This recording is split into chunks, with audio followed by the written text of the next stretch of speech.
David texted, "Don't wait up, working late again." I looked at my phone, a small smile forming. His location showed he wasn't heading to his office. He was going to his other house in Oakwood Heights, the one he thought I didn't know about. I'm Anna Porter. For 3 years, I've watched my husband of 15 years live a secret life, thinking I was too naive to notice. The clues were everywhere: suspicious credit card charges, whispered phone calls, and business trips that didn't add up. But David underestimated me. "You're just a housewife," he'd say when I asked about our finances. "You wouldn't understand." What he didn't know was that before I became a housewife, I worked in forensic accounting. I left my job when our daughter Sophie was born, but I never lost my ability to follow the money. Sitting in our living room, I opened my laptop and checked the bank statements. Another large transfer to an account I had already traced. David thought he was smart, hiding money through his company. He had no idea I had been tracking every transaction, every lie. My phone buzzed. Sophie. She was away at college. "Mom, did you know Dad was in town last week? My roommate saw him with some woman and a little boy at the mall." I took a deep breath. "Really? That's interesting. He told me he was in Chicago for a conference." "Mom, is everything okay?" "Everything's fine, sweetie. Focus on school. I've got this handled."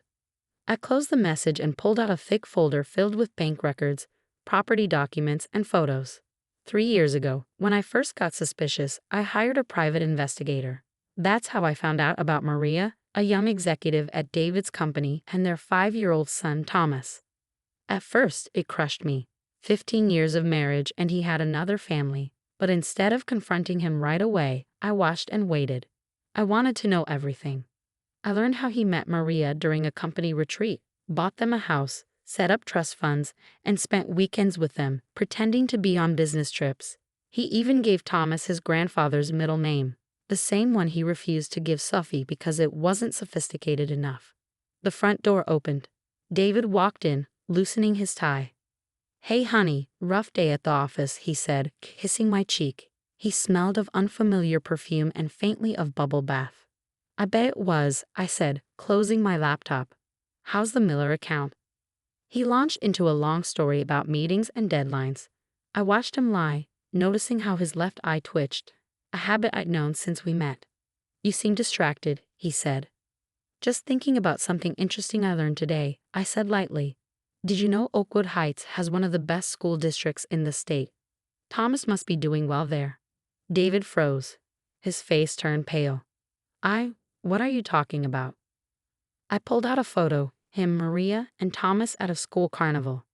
"He has your eyes," I said, but his mother's smile. "Anna, I can explain," he stammered. "It's not what you think." "It's exactly what I think," I interrupted. 3 years, 4 months, and 12 days. That's how long I've known. Every lie, every dollar you took, every weekend you spent with them instead of us. I have it all documented. David collapsed onto the couch, his confidence gone. "How? Why didn't you say anything?" I stood gathering my folder, because I needed to be sure what kind of man I married. And now I am. I walked toward the stairs, then turned back. "Oh, and David, don't bother checking our accounts tonight. You might find some surprises." His eyes widened in panic. "What did you do?" I paused at the top of the stairs. "Nothing yet. But don't worry. Everything is perfect." As I shut our bedroom door, I heard him scrambling to make calls. My phone buzzed. A message from my lawyer. "Everything is in place. Should we move to phase 2? I typed one word. "Perfect." This morning, I woke up to find David's side of the bed empty. He had spent the night in his office, making frantic phone calls and trying, and failing, to access our frozen accounts. I could hear him pacing downstairs, his footsteps heavy with stress. I took my time getting ready, carefully applying my makeup and slipping into a crisp white blouse and black pencil skirt. Today was important. Today was the day I had been planning for 3 years. When I came downstairs, David was waiting at the kitchen counter, looking exhausted. "Anna, we need to talk," he said, his voice rough. "I know I made mistakes, but we can fix this."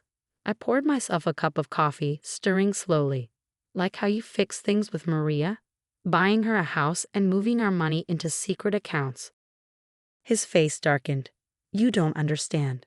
It was about protecting our assets, Maria's house, Thomas's trust fund. It was all just business investments. I let out a short laugh. Business investments? That's your excuse. I pulled out my phone and played a recording.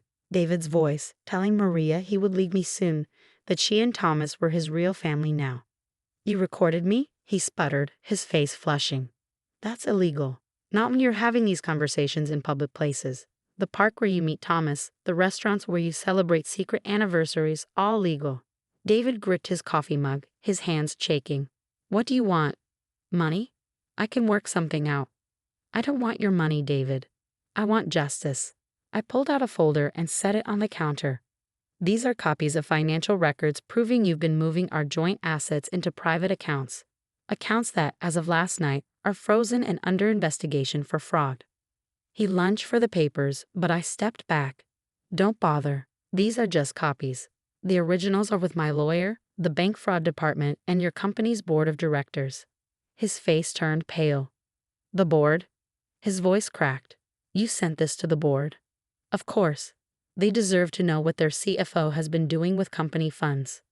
His phone buzzed. He grabbed it desperately. As he read the message, all the remaining color drained from his face. They're calling an emergency meeting. I'm suspended pending investigation. He looked up at me, realization sinking in. How long have you been planning this? I took a sip of my coffee. Remember 3 years ago when you told me I wouldn't understand finances because I was just a housewife? That's when I started. Every lie, every transaction, every secret, I documented it all. Maria, he started. Already knows, I cut in. She got the documents this morning, including proof that her house was bought with embezzled company funds. She's probably trying to reach you right now. Right on cue, his phone rang. Maria's name flashed on the screen. David stared at it, frozen. You should answer, I said. She'll want to know why her accounts are frozen too. He stumbled out of the kitchen, his voice panicked as he picked up the call. Maria's frantic voice echoed from the other room. My own phone buzzed. Sophie. Mom, is it true? Did Dad really have another family? I had prepared for this moment.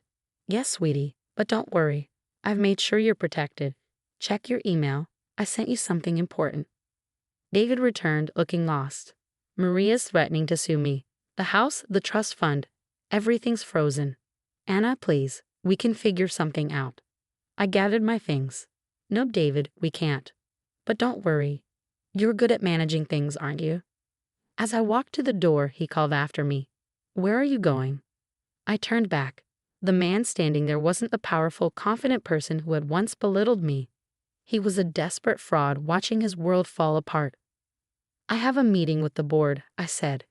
They're very interested in how you've been using company funds for your personal life.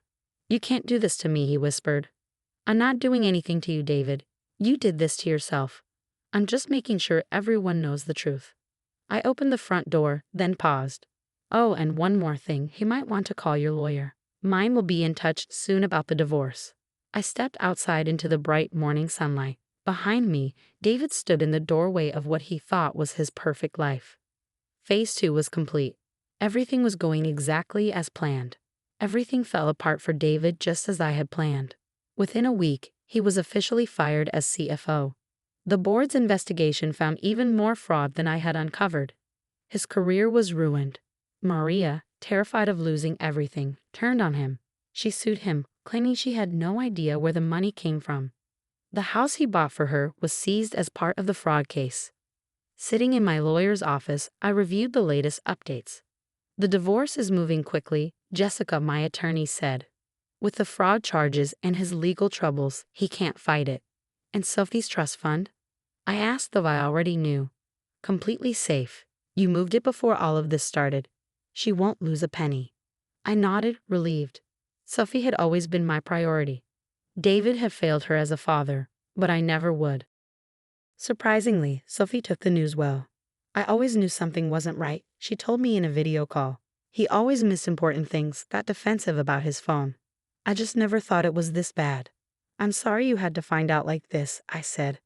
Don't be, Mom. You protected us. You're the strongest person I know. Her words meant everything. A month later, David asked to meet. We sat in a quiet coffee shop. The same one where he used to meet Maria. The irony wasn't lost on me. I lost everything, he admitted, looking older. The board is pressing charges. Maria's suing me. She won't let me see Thomas. His voice cracked. Actions have consequences, David, I said. You made your choices. He shook his head. How did I not see it? I thought I was so clever, keeping my secret life. But you saw everything.